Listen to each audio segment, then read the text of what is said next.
الحمد لله نحمده ونستعينه ونستغفره ونؤمن به ونتوكل عليه ونعوذ بالله من شرور أنفسنا من يهده الله فلا مضل له ومن يضلله فلا هادي له ونشهد أن لا إله إلا الله وحده لا شريك له وأشهد أن سيدنا ومولانا محمدا عبده ورسوله أرسله تعالى بالحق بشيرا ونذيرا وداعيا إلى الله بإذنه وسراجا وقمرا منيرا فقد قال الله سبحانه وتعالى في كلامه المجيد والفرقانه الحميد أعوذ بالله من الشيطان الرجيم بسم الله الرحمن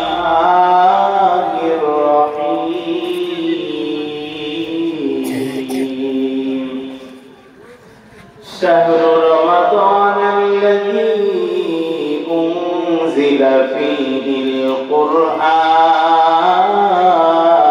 القرآن هدى للناس وبينات من الهدى والفرقان صدق الله مولانا العظيم وصدق رسوله النبي الأمي الكريم ونحن على ذلك من الشاهدين والشاكرين والحمد لله رب العالمين إن الله وملائكته يصلون على النبي يا أيها الذين آمنوا صلوا عليه وسلموا تسليما اللهم صل على سيدنا مولانا وعلى آل سيدنا محمد اللهم صل على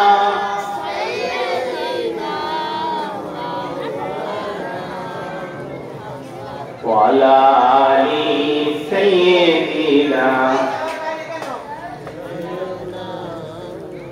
আলহামদুলিল্লাহ হযরত আবু বকর সিদ্দিক রাদিয়াল্লাহু তাআলা আনহু ইসলামিয়া মাদ্রাসার উদ্যোগে দ্বিতীয় বার্ষিক ওয়াজ মাহফিল ও ইসালে সওয়াব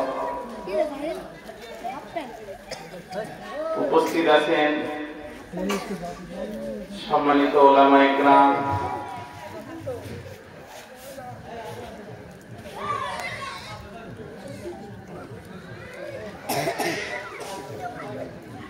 উপস্থিত আছেন আমার সামনে সমবেত মুরব্বিয়ানে একদম উপস্থিত আছে পর্দার আড়ালে অবস্থানরত শ্রদ্ধেয় সম্মানিতা মা এবং বোনেরা আসুন আমরা সকলেই অবনত চিত্তে হৃদয়ের আবেগ অনুভূতি উজাড় করে সেই মহান মুনিবের দরবারে শুকরিয়া আদায় করি সকলে জবান ছেড়ে পড়ি আলহামদুলিল্লাহ আমি কিছু কিছু কথা একেবারে সংক্ষেপে বলবো কারণ সময় খুবই কম এজন্য আমরা মনে করেন না যে আমার নাম বাদ দিল কেন এরকম মনে করার কোনো সুযোগ নেই আমার সময় কম এজন্য আমি কিছু কিছু কথা একটু সংক্ষেপে বলবো ঠিক আছে একটু বুঝে নেবেন আসুন আমরা ভূমিকা ছাড়াই কিছু কথা আপনাদের সামনে উপস্থাপন করতে চাই অনেক কথা বলার ছিল লিখেও আনছিলাম নোট করেও আনছিলাম কিন্তু সময় অল্প দেওয়ার কারণে আমি দুঃখিত, অল্প কিছু কথা আপনাদের সামনে বলতে হবে।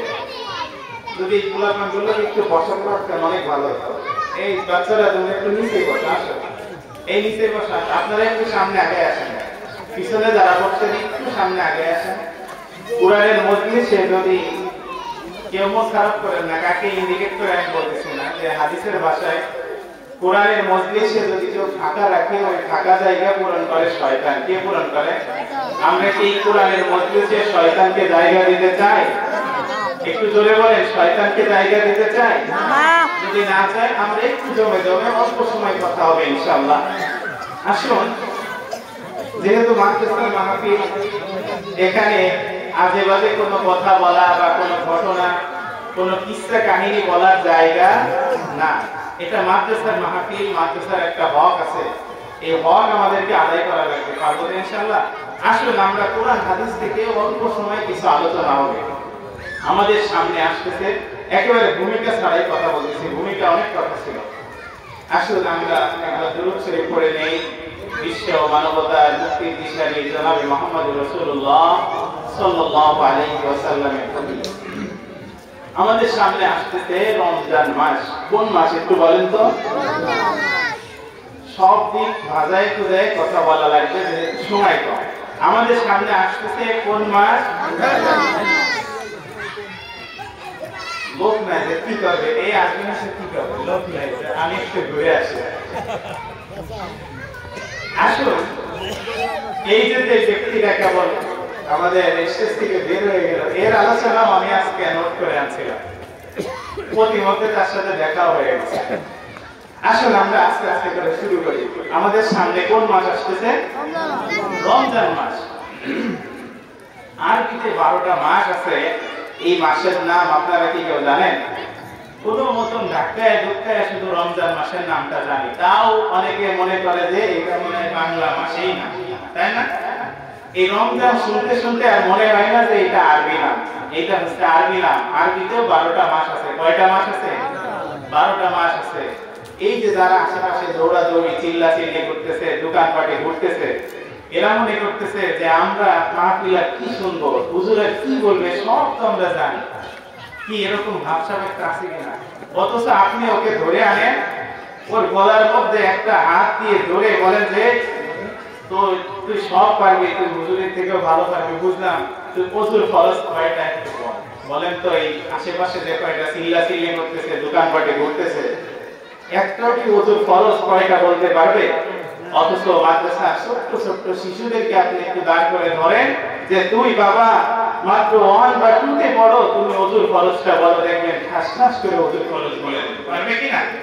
গোসলের ফরজ ধরবেন, ও পারে যাবে। কিন্তু এই যে যারা চিল্লাচিল্লি করতেছে, দেখবেন একটা ওযুর ফরজ ঠিকমতো জানে না। গোসলের ফরজ একজনকে ধরা হয়েছে, গোসলের ফরজ কয়টা? বলে 3টা। 3টা গোসলের ফরজ ঠিক আছে, বলে কি কি এবার বল। ও বলতেছে লুঙ্গি গামছা আর বদনা। কি বলতেছে? লুঙ্গি গামছা আর বদনা, এটা নাকি গোসলের ফরজ। এই হচ্ছে আমাদের সমাজের অবস্থা। বলেন তো, এরকম মানুষ দিয়ে, এরকম পোলাপান দিয়ে সমাজের কল্যাণ সম্ভব? একটু জোরে বলেন, এরকম পোলাপান দিয়ে সমাজের কল্যাণ সম্ভব? কোনদিনও এরকম পোলাপান দিয়ে সমাজের কল্যাণ সম্ভব নয়। আসুন আমরা যেই কথাই ছিলাম, আমাদের সামনে আসতেছে রমজান মাস। এই রমজান মাসটা কেমন একটু ছোট্ট একটা উদাহরণ দিয়ে বোঝায়। এই রমজান মাসটা আমাদের সামনে কেন আসতেছে? প্রত্যেকবার 11 মাস পর পর আমাদের সামনে রমজান আসতেছে। আমাদের সামনে রমজান মাস প্রত্যেক বছর বছর ঘুরে ঘুরে আসতেছে। কি আসতেছে কিনা? প্রতি বছর রমজান মাস আসতেছে, আবার চলে যাচ্ছে, রমজান আসতেছে, আবার চলে যাচ্ছে, কিন্তু একজন মানুষের মধ্যেও কোনো পরিবর্তন আসতেছে না। কোনো পরিবর্তন আসতেছে? যদি পরিবর্তন আসতো, আজকে মুরব্বী যিনি সাদা দাড়ি, চুল সাদা হয়ে গেছে, 1-2টা রমজান নয় 50-60টা রমজান পার করেছে, এরকম মানুষ আমাদের সামনে আছে, আছে না নাই? আমি যদি বলি 50টা রমজানে আপনি কয়টা সূরা মুখস্থ করছেন, ওই সেই মক্তবে ছোটকালে কুল হুয়াল্লাহু আহাদ, ইন্না আতাইনাকাল কাউসার, কোন মতন 3-4টা মুখস্থ করছে। আজ থেকে প্রায় 50 বছর আপনি রমজান পার করেছেন, সেই 3-4টা সূরা বুঝায় আপনার মাথায় আছে, একটাও বাড়তি হয় নাই, ঠিক কি না? দরকার ছিল কি? এই রমজান কেন আসছে? এই রমজানের উদ্দেশ্য কি? এই রমজান মাসকে আল্লাহ শ্রেষ্ঠত্ব দান করলেন, কেন শ্রেষ্ঠ বানালেন?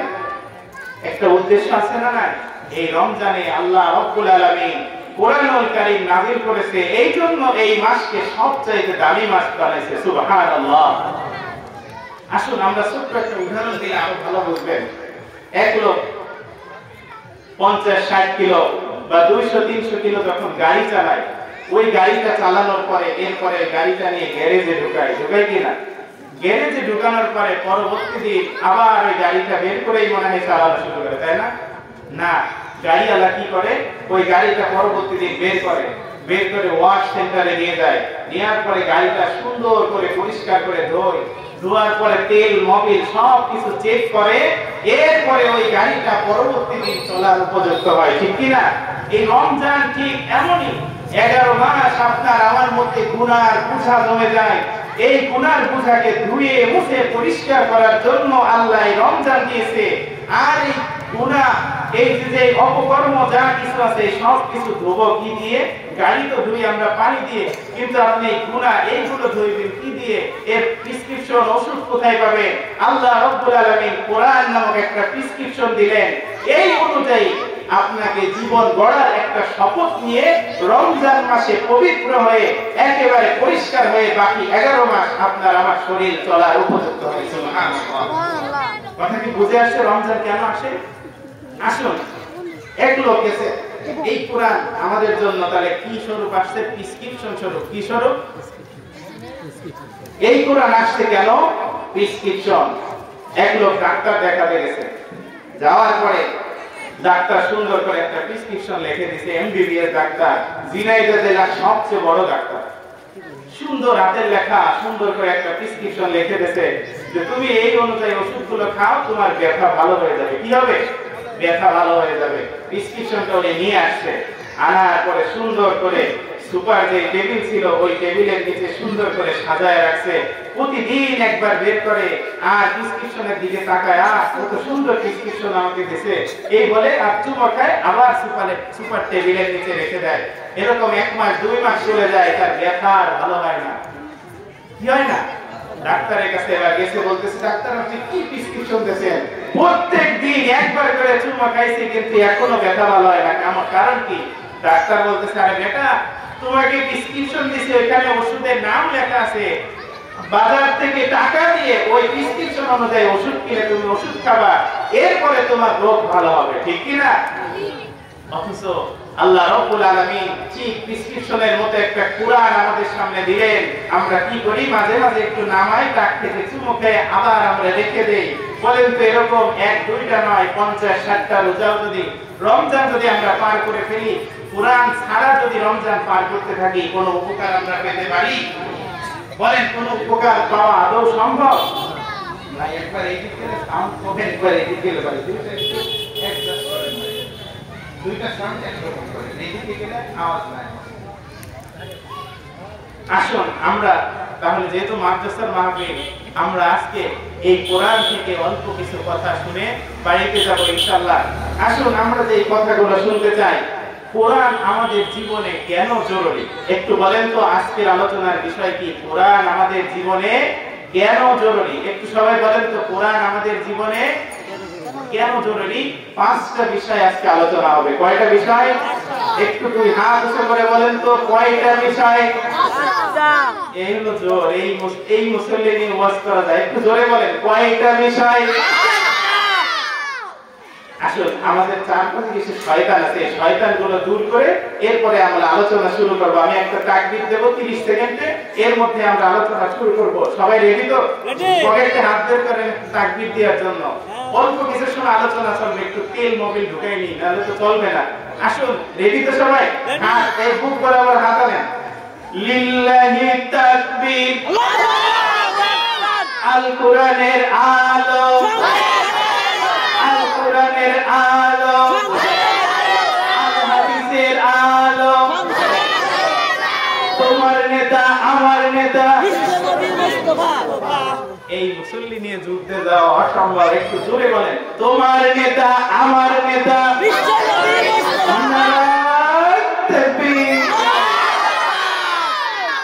শয়তান আশেপাশ থেকে চলে গেছে। শয়তান যারা, শয়তান যে এই লোক এই আল্লাহু আকবারের তাকবীর পছন্দ করে না। আমাদের সমাজে কিছু মানুষ আছে আল্লাহু আকবারের তাকবীর শুনলে তাদেরও সহ্য হয় না। এর মধ্যে আর ইবলিসের মধ্যে কোনো পার্থক্য, একটু জোরে বলেন, কোনো পার্থক্য। আমি কিন্তু নাই বলি নাই, আমার একটু অসুবিধা বলে হুজুর আপনি এই বলছেন কেন, আমি বলবো আমি বলিনি, তারা বলছে না, এর মধ্যে কোনো পার্থক্য। আসুন আসুন আমরা এবার 5টা পয়েন্টে কোরআন আমাদের জীবনে কেন জরুরি, 5টা পয়েন্টে আমরা কিছু সময় আলোচনা শুনে এরপরে আমাদের অন্যান্য মেহমানরা আলোচনা করবে। আসুন, 1 নম্বর, এই কোরআন আমাদেরকে, এই কোরআন ছাড়া, আসুন এর আগে কিছু কথা বলে নেই যে অনেকে মনে করতেছে এই মাহফিলে কেন বলবো, কি দরকার। আসুন আল্লাহ রাব্বুল আলামিন কি বলতেছে কোরআন থেকে একটু শুনে আসি। সূরা আল ফুরকানের 27 নম্বর আয়াতে আল্লাহ বলেন, সবাই আমার সাথে একটু পড়েন, আউযু বিল্লাহি মিনাশ শাইতানির রাজীম, বিসমিল্লাহির রাহমানির রহিম, ওয়া ইয়াওমা ইয়া'আদ্দু আয-যালিমু আলা ইয়াদাইহি ইয়াকুলু ইয়া লাইতানি ইত্তাখাযতু মা'আর রাসূলি সাবিলা। একটু আল্লাহু আকবার বলুন। আমার আল্লাহ ডাক দিয়ে বলতেছে, কিয়ামতের মাঠ যখন কায়েম হয়ে যাবে, ওই কিয়ামতের মাঠে এমন কিছু মানুষ উঠবে, এমন কিছু মানুষ আসবে, ওয়া ইয়াউমা ইয়া'আদ্দু আয-যালিম, এমন কিছু জালেম বান্দা আসবে। আসার পরে তারা কি করবে, আলা ইয়াদাইহি, তাদের হাত দুটো কামড়াইতে কামড়াইতে খেয়ে ফেলবে, এই বস্তুগুলো চাবাইতে চাবাইতে খাইতে থাকবে। আল্লাহ রাব্বুল আলামিনকে ডাক দিয়ে বলবে, এই রকম ভাবে চাবাবে, হাতগুলো চাবাইতে চাবাইতে খেয়ে ফেলবে, আর বলবে, ওয়া ইয়াকুলু ইয়া লাইতানি ইত্তাখাযতু মা'আর রাসূলি সাবিলা। হায় আফসোস, হায় আফসোস, কেন আমরা রাসূল সাল্লাল্লাহু আলাইহি ওয়াসাল্লামের জীবন বিধান অনুযায়ী জীবন গড়লাম না। কি বলবে, রাসূলের দেখানো সৎ পথে কেন আমরা চললাম না, এই কথা বলবে আর তাদের হাত কামড়াবে। বলেন তো ওই দিন হাত কামড়াইতে কামড়াইতে খেয়ে ফেললেও আর নবীজির আদর্শে জীবন গড়ার সুযোগ সেদিন থাকবে? একটু জোরে বলেন, থাকবে? আদর্শিত হতে হলে দুনিয়া থেকেই হওয়া লাগবে, ঠিক কি না? আমরা কোন সময় হয়, একেবারে কবরে যে সময় শোয়া যায়, হুজুর তাড়াতাড়ি করেন মিল্লাতা, কি যেন কবরে শোয়ানোর দোয়া, কবরে শোয়ানোর দোয়া, কবরে শোয়া, আমি তো এটা পড়ি না আসলে, এই জন্য আমি ভুলে গেছি। কবরে শোয়ানোর সময় কোন দোয়া পড়ে? বিসমিল্লাহি ওয়া আলা মিল্লাতি রাসূলিল্লাহ পড়ে কিনা আপনাদের এলাকায়? আমি অনেক সময় বলে আমি পড়তেছি, মনে মনে করতেছি, আসলে পড়ি না। ওর গালে নাই দাড়ি, সারা দিন জীবনে ও মসজিদের আশেপাশে আসে নাই, আর ওই ব্যক্তিকে যদি মরার সময় বলি বিসমিল্লাহি ওয়া আলা মিল্লাতি রাসূলিল্লাহ, হে রাসূল আপনার মিল্লাতে, আপনার মিল্লাতের উপর তাকে রেখে গেলাম, রাসূল কি ওই লাশ নিয়ে কি করবে বলেন তো? আনবে না। ওই লাশ নিয়ে রাসূলের কোনো কাজ আছে? হাজার হাজার বার যদি বিসমিল্লাহি ওয়া মিল্লাতি রাসূলিল্লাহ বলে একজন মুনাফিকের লাশ রাসূলের বিরুদ্ধে যে বিরুদ্ধাচরণ করেছে ওই ব্যক্তির লাশ হাজার বার যদি পড়ে আপনি রাখেন, এর মধ্যে কোনো ফজিলত নাই। কি করা লাগবে তাহলে? আল্লাহর জন্য সতর্ক করে দিলেন, কিয়ামতের মাঠে কিছু জালেম বান্দা বলবে, হায় আফসোস, হায় আফসোস, যদি নবীজির দেখানো সৎ পথ অনুযায়ী জীবন গড়তে পারতাম আজকে কত ভালো হতো, কিন্তু ওই দিন আর আফসোস করে কোনো লাভ নাই, ঠিক কি না? কোনো লাভ নাই, কোনো লাভ নাই। আর শুধু ডাক দিয়ে বলবে, ইয়া লাইতা ইয়া ওয়াইলাতা লাইতানি, ইয়া ওয়াইলাতা লাইতানি লাম আত্তাখিয ফুলানান খলিলা, আর অমুক অমুককে যদি বন্ধু রূপে গ্রহণ না করতাম। এমন কিছু মানুষ আছে অন্যদেরকে বন্ধু রূপে গ্রহণ করে এমন কিছু মানুষকে বন্ধু বানাইছে, এই বন্ধুর কারণে আজকে সে পথভ্রষ্ট হয়ে যাচ্ছে, ঠিক কিনা? আর তারা ডাক দিয়ে বলবে যে অমুক অমুককে যদি ফুলানান খলিলা, অমুক অমুক ফুলানান অমুক অমুককে যদি বন্ধু হিসেবে গ্রহণ না করতাম, আজকে এই অবস্থায় আমার পড়া লাগতো না। এই কথা বলতে আরো কিছু আলোচনা আসছে। আসুন আমরা যে 5টা পয়েন্টে আলোচনা করব। প্রথম বিষয় কোরআন ছাড়া, 1 নম্বর বিষয়, কোরআন ছাড়া আপনাকে কেউ পথের দিশা দেখাতে পারবে না। একটু জোরে বলেন, কোরআন ছাড়া আপনাকে কেউ পথের দিশা দেখাতে পারবে না। অন্য কোন ভাবে জান্নাতে যাওয়ার কোন সুযোগ আছে? একটু বলেন, কোরআন ছাড়া, হাদিস ছাড়া অন্য কোন ভাবে কোনাতে যাওয়ার সুযোগ আছে? কোন সুযোগ নাই।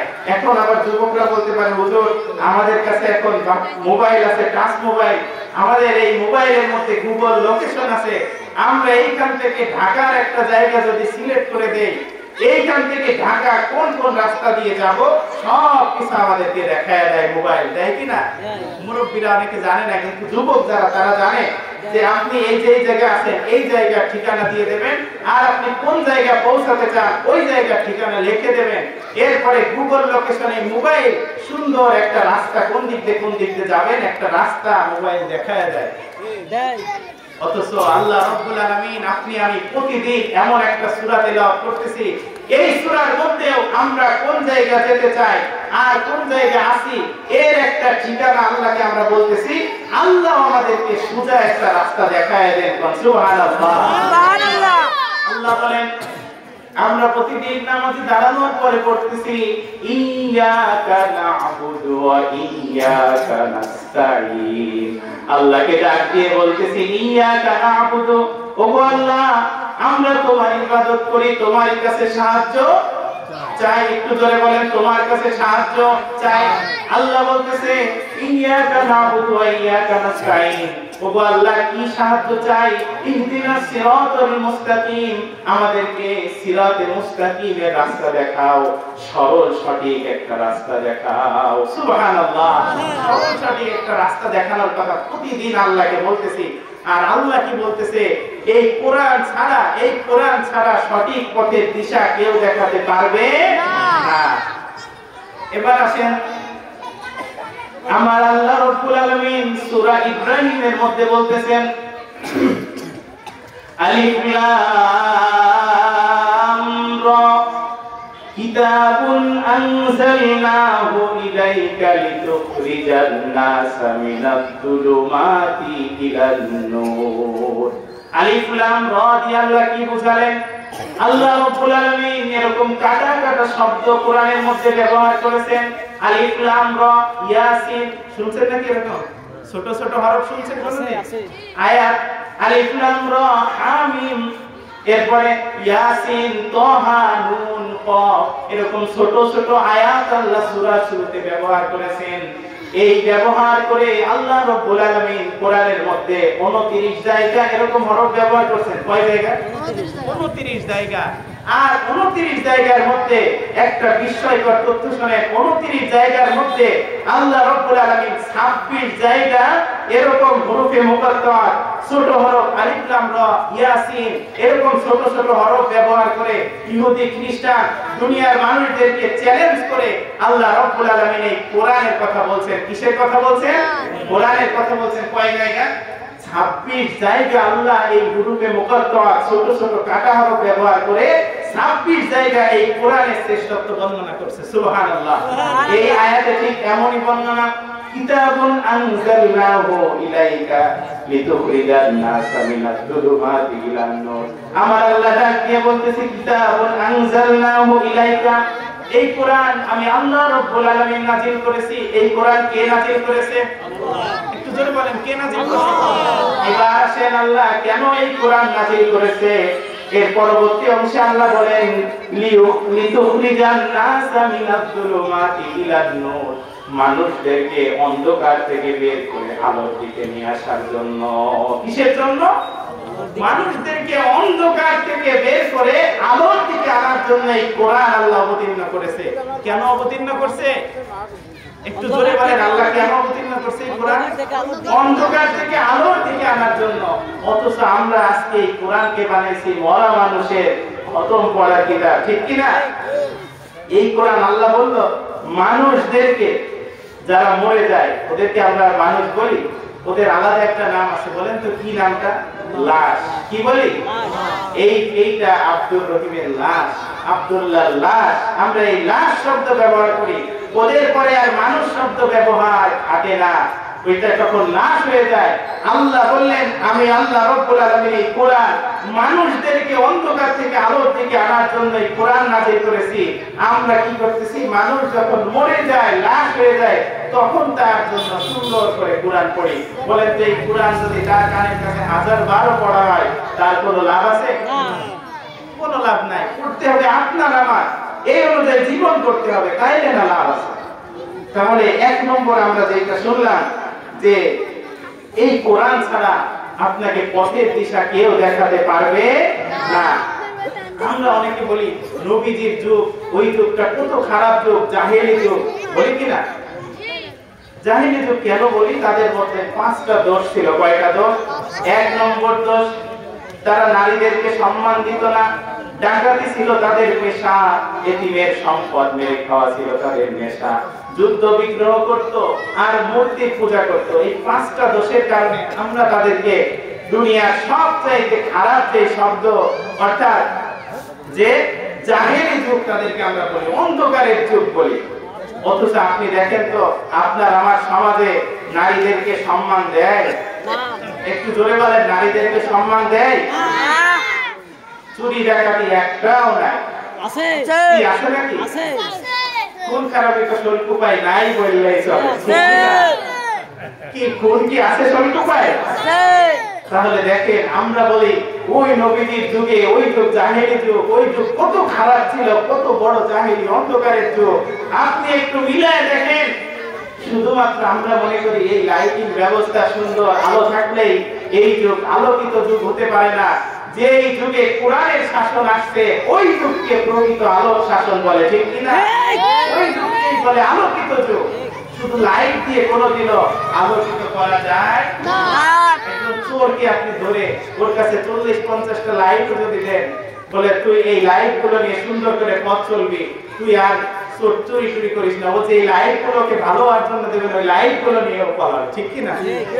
তাহলে মানুষদেরকে যদি ভালো বানাতে হয় এই কোরআন অনুযায়ী ওদের জীবন গড়া লাগবে। কি অনুযায়ী? একটু জোরে বলেন, কি অনুযায়ী? কোরআন অনুযায়ী জীবন গড়া লাগবে। একটা ছোট্ট গল্প বলি। এক লোক তার ছেলে থাকে বিদেশে, আমরা একটু বলি রাজস্থানে কি আপনাদের? তার ছেলে থাকে বিদেশে, একটা বিদেশি লাইট নিয়ে আসছে, 5 ব্যাটারি ওয়ালা বড় একটা লাইট। ওই লাইট আবার যেন তেন লাইট না, একটা ফিতা আছে, গুলি যেমন ফিতা দিয়ে বেঁধে রাখে, ওই লাইটে একটা ফিতা আছে যাতে পড়ে টড়ে না যায়। অনেক বড় লাইট, অনেক আলো। এবার ওই লোক কি করছে? হাঁটতেছে, হাঁটতে হাঁটতে ওই লোক হঠাৎ করে রাত হয়ে গেছে, লাইট নিয়ে লাইট বগলের মধ্যে সুন্দর করে দিয়ে রাখছে। হাঁটতেছে হাঁটতেছে হাঁটতে হাঁটতে একটা হাউসের মধ্যে পড়ে গেছে, ম্যানহোলের মধ্যে পড়ে গেছে। ওই লোক চিল্লানো শুরু করছে, বাঁচাও বাঁচাও, কে আছো, আমাকে বাঁচাও, আমি পানির মধ্যে পড়ে গেছি, ম্যানহোলের মধ্যে পড়ে গেছি। তাড়াতাড়ি যে লোককে টেনে মেনে ভিতর থেকে উঠাইছে। উঠানোর পরে লোকজন বলতেছে, বেটা তোমার কাছে এত বড় একটা লাইট, তুমি আবার এই পানির মধ্যে কেন পড়ে, এই হাউসের মধ্যে কেন পড়লে? বলে এই কোনো কথা বলবা না, আমার এই লাইট বিদেশি লাইট, 5 ব্যাটারি আছে, ফুল চার্জ দেয়া। বলে বুঝলাম সবকিছু ঠিক আছে, তুমি হাউসের মধ্যে কেন পড়লে? ও বলতেছে আমার এই লাইট আমার ছেলে বিদেশ থেকে আনছে, আমি যদি এটা জ্বালাই আমার চার্জ শেষ হয়ে যাবে, আমি এটা জ্বালাতে পারবো না। হাউসে পড়ছি কোনো সমস্যা নাই, কিন্তু এই লাইট আমি জ্বালাতে পারবো না। খুব হাসলেন তো এই গল্পটা শুনে। অথচ এই পাগলের মতো, এই মুরব্বীর মতো আমরা সবাই হয়ে আছি। আমাদেরকে আল্লাহ রাব্বুল আলামিন কোরআন নামক সুন্দর একটা লাইট দিলেন। আল্লাহ বললেন এই কোরআন অনুযায়ী তুমি জীবন গড়ো। আপনি আমি কি করলাম? কোরআনটা সুন্দর করে মসজিদে সাজায় রাখছি, বাড়ির মধ্যে সাজায় রাখছি। মাঝে মাঝে সকালবেলা 2-3 বছর পরে একটু নামায় চুমা খায়, আবার রেখে দেয়। এই অনুযায়ী কোরআন যদি আপনি ব্যবহার করতে থাকেন, এই কোরআন জীবনেও কি আপনাকে পরিবর্তন করতে পারবে? এই কোরআন আপনাকে জাহান্নাম থেকে বাঁচাতে পারবে? আদৌ জাহান্নাম থেকে বাঁচাতে পারবে না। কি করতে হবে? কোরআন অনুযায়ী জীবন করতে হবে। ছেলেপেলেদেরকে ছোট থেকে কোরআনের শিক্ষায় শিক্ষিত করতে হবে। আমরা কি শিখাই? স্কুলে পাঠাই দিই। এখন তো একটা জরিপ যদি আপনি এলাকার মধ্যে চালান, ক্লাস 5, 6 এর পোলাপানের হাতের লেখা আর এই মাদ্রাসার ছোট 1 একেবারে 1 ক্লাসের হাতের লেখা, আমি চ্যালেঞ্জ করব, যদি 1 ক্লাসের হাতের লেখা ভালো না হয়, আমি বলছি কি, আমি চ্যালেঞ্জ করলাম, আপনি চ্যালেঞ্জ নিতে পারেন, এই মাদ্রাসার 1 ক্লাসে যত সুন্দর হাতের লেখা আপনি একটু স্কুলে 5, 6 এর ছেলে মেয়েদের এত সুন্দর হাতের লেখা পাবেন না। আপনি একটু ঘুরে দেখেন। আমি যখন মাদ্রাসায় পড়ি, এক চেয়ারম্যান সাহেব আসছে, তার ছেলে এমবিবিএস ডাক্তার। শিশু আন বিভিন্ন ক্লাস ঘুরে ঘুরে দেখতেছে তিনি। তো আমাদের মাদ্রাসার শিশু আনে তিনি গেছে।